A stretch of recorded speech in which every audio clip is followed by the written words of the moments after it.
Hey everybody, here are the notes for section 5.1. These should be considerably shorter than 4.8, just so you know, don't panic. This is the beginning of chapter 5, which is all about rational expressions and rational functions. I'm not doing this to make you nervous, but when you see the word rational, what you should read is fraction. But we're going to make friends with fractions, honest. I know you're rolling your eyes right now. I can see it from here, but it will be okay. So we're going to talk about rational functions. We're going to simplify them in a couple of different ways. So a function is a rational function when it can be written as f of x equals p of x, apparently I'm not using the pencil, over q of x. Just means that I can have a polynomial on top of some variety and a polynomial on the bottom. What I can't ever, in this case or any other case, have in the bottom of a fraction is 0. And we know that already, so that's all this means. We want to do a couple of things with rational functions. The first one is the domain. Basically what that means is all of the values for which the denominator won't be 0. So if I had a fraction and I had x plus 2 here as the denominator, it doesn't matter what's up here. What the domain is all of the values that I can put in here where x is and have it work out. What we do when we find the domain is we figure out the thing that won't work here by setting it equal to 0 and then excluding that. So let's see what that means. So, well, for this, let's go back to this one first. So what I would do here is say x plus 2 equals 0. I could subtract 2. And I would get x equals -2. What that would mean is that the domain for this is all of the real numbers except when x is equal, and then x can't be -2. Okay, we exclude x as -2. So the way we start talking about this is with evaluating functions. Basically, what we want to do here is determine the value of the function when g is 0, g is 1, g is 2. All this is it means put in x, 0 for x, put in 1 for x, put in 2 for x. Figure out the value at those spots. So essentially what we're doing is when g of 0, I'm going to do 2 over 0 minus 3 gets me 2, -2/3. When g is 1, I'm going to do 2 over 1 minus 3.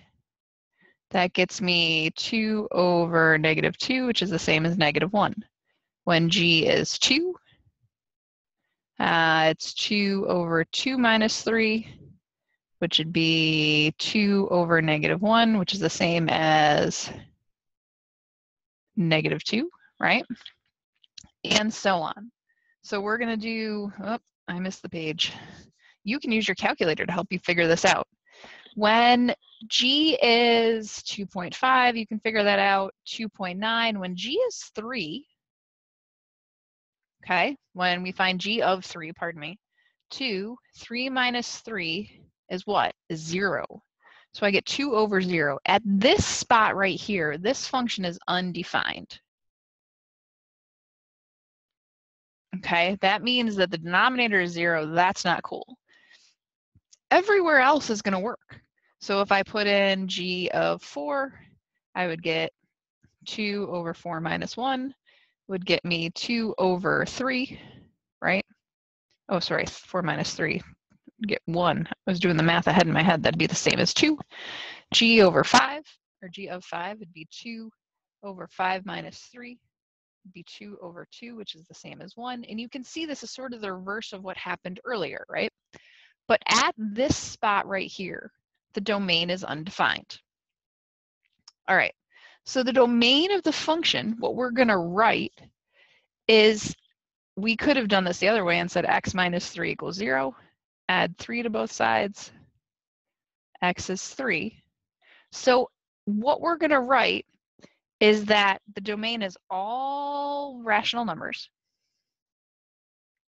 or all real numbers, except when x equals 3. We can do it in words. We can also do it in what's called set builder notation. What we do is we write this. We write a bracket, a fancy bracket as I call them, x, where, when we write that line right there, it reads where, x is not equal to, it's everything but when x equals to 3. This is a set notation, set builder notation, more accurately. I can also write this as an interval like we would when we're writing inequalities. So if you think about it on a number line, at 3, this is the spot. I can use everything there. I can use everything over there. I can't use 3. So it would go from negative infinity and not include 3, and from 3, sorry, that should be a parenthesis because my brain is broken. Okay, so that would be in interval notation. All right, so let's try another one. Really for this one, you can try filling in the values. What happens in this one is a little bit different, right? Because I have a fraction on the top and on the bottom. So when h is 0, I'm going to do 0 plus 2, and 0 plus 6, I'm going to get 2 over 6. Okay, when h is negative 2, let's pop to that one. I'm going to get negative 2 plus 2 and negative 2 plus 6. I'm going to get 0 on the top and 4 on the bottom. That is okay, right? It's like if I had a pizza and I had 4 slices and I just didn't give you any. It's not impossible mathematically, it's just not nice. So this is just another way to say 0. However, when h is negative 6, what I get is negative 6 plus 2 up here, negative 6 plus 6 down here. I get negative 4 over 0. That is undefined. Oops, and my computer decided that I had to have a note there because I used my, oh nuts, go away menu. Okay, it doesn't want to write undefined there. So what we know is if I say x plus 6 equals 0, minus 6 minus 6, we know that the domain can't include negative 6. That's not okay. So in set builder notation for number 5, what we do is x, where x is not equal to negative 6. And for interval notation for number 6, it's from negative infinity to negative 6, and from 6 to infinity, sorry, negative 6 to infinity. That's it. All right. In this case, we need to write the domain again. But the domain, the function down in the denominator is a little more complicated, isn't it? Doesn't mean that we don't know how to do it, right? So we have 2x squared minus 11x plus 5 equal to 0. Oh, this looks super familiar, doesn't it? It's factoring. So AC test, 2 times 5 is 10. It's plus, so it's got to be plus plus or minus minus. So that would be negative 1 and negative 10, right? So I get 2x squared minus 10x minus 1x plus 5 equals 0. Make groups, true. Out of the first group, I'm going to take a 2x. It gives me x minus 5. Out of the second group, I'm going to take a negative 1, x minus 5. I'm going to pull my common binomial to the front, x minus 5, and collect the rest, 2x minus 1. Now I'm going to use the 0 product rule. X minus 5 equals 0, 2x minus 1 equals 0. And I get x is 5 and plus 1. X is a half. These are both values that won't work in the domain. So in this case, what I have to say is, okay, I have to exclude 2 values. So in my set notation, I do x where x is not equal to half or 5. The interval notation is kind of ugly, right? So I have to do from negative infinity to half, and from half to 5, and from 5 to infinity. Okay, Those are my two. You can do one more of these if you want to try it. Let's think about this one. The domain I have to set equal to 0 is here. Here's the thing. If I subtract that, this isn't factorable, right? I had it in standard notation. It's not going to help me like this. This is a sum of squares. A sum of squares is prime. What that means is everything is going to work. Because think about it. The thing squared that would be a problem here is a 2, right?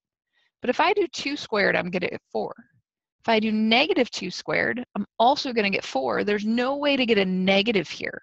So everything is okay. All right, you can try those. Similar idea. If you want to try them, the first one you should be getting, let's see, the domain can't be equal to 1 or negative half. And this one, again, same idea as prime. So everything is okay. All right, this is the fundamental principle of rational expressions. This is this idea that I can break up fractions. I can take common terms out. They cancel away and simplify the fraction, right? Just as long as nothing in the denominator is 0. That's okay. We can apply this to things like this. When we factor, I want to simplify this. Remember, this is simplifying because I don't see any equal signs. I don't solve unless there's an equal sign. So I'm going to factor the top. I'm going to factor the bottom. So on the top, let's see, I can take out 2x. And I get x squared plus 6x plus 8. On the bottom, what can I take out? I can take out a 6. I get x plus 4. Did that help me so far? Not exactly.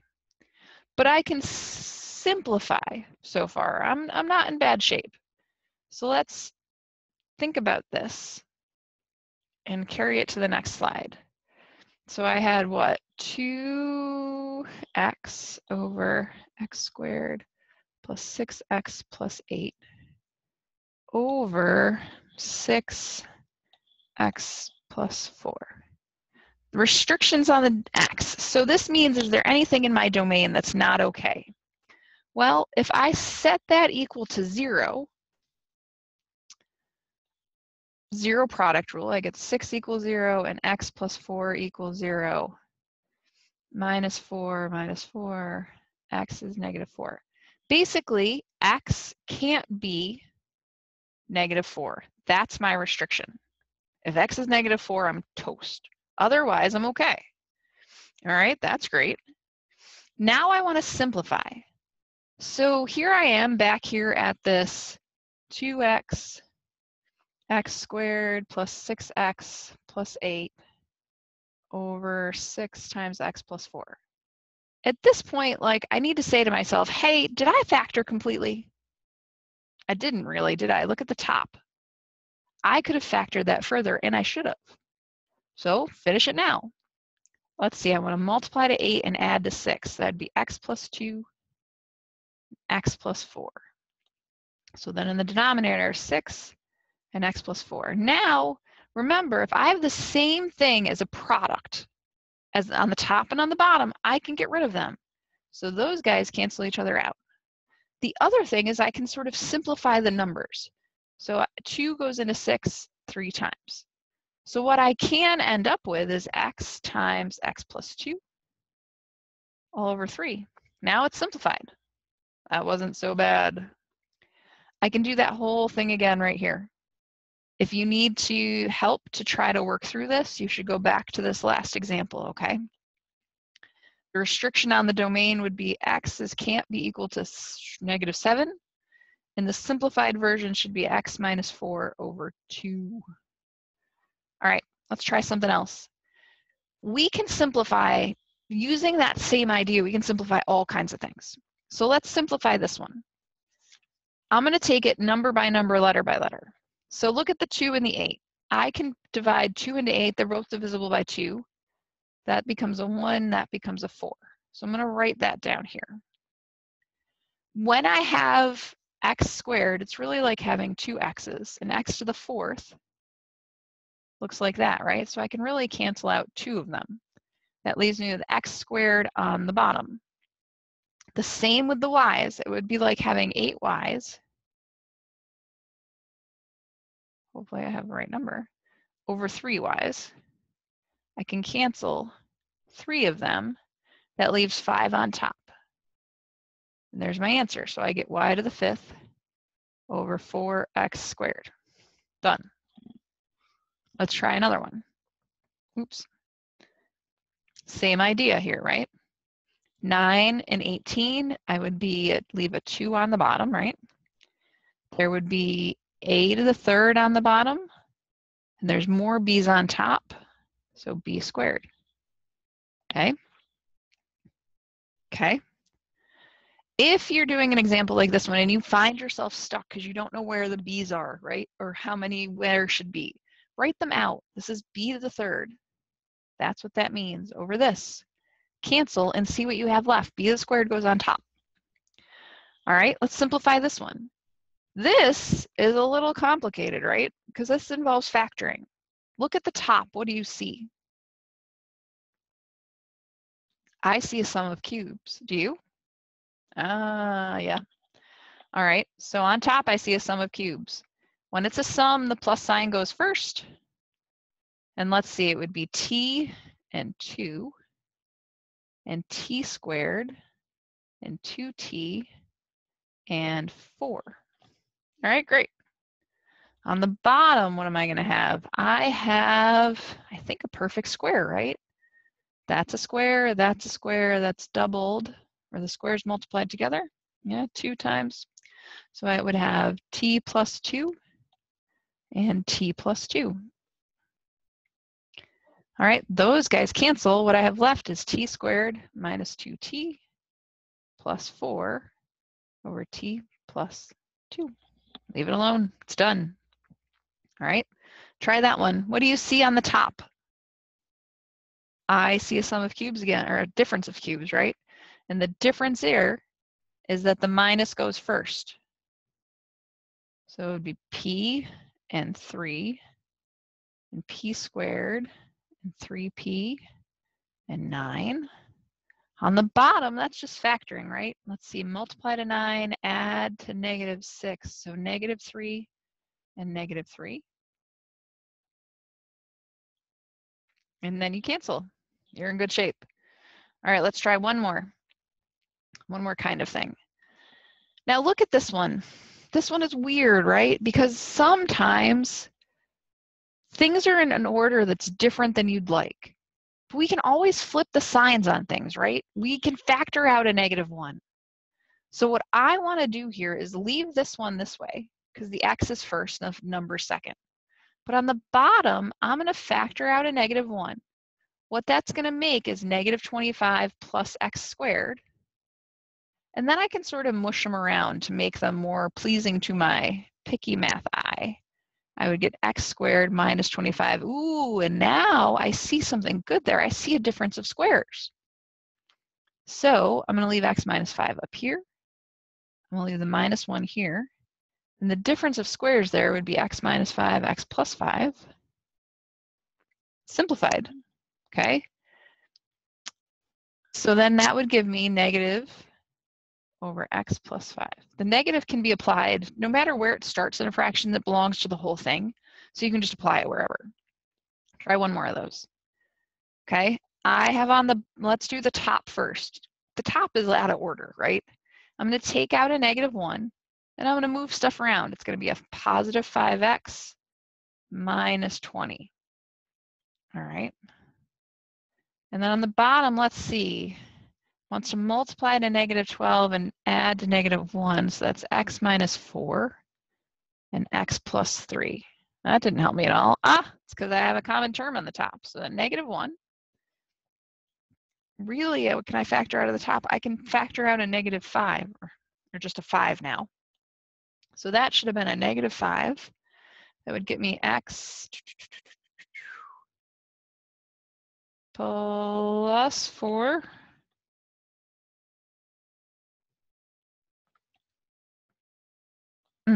Let me do this in a different order so that I don't mess up the signs for you. Let's do the 5 first, right? Ah, I see. Okay. Let's take out that -5 up here. -5. I'm going to get -4 plus x. There we go. That's going to work better. On the bottom, we know what we're getting. We're getting x minus 4, x plus 3. Ha.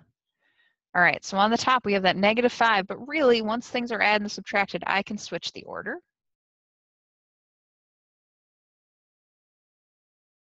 Okay, cancel. So I'm going to get -5 over x plus 3. Phew, sorry. All right, that's the end of 5.1. See, this one was shorter. 5.2 is somewhere in between 5.1 and 4.8. All right, I'll see you in the next video.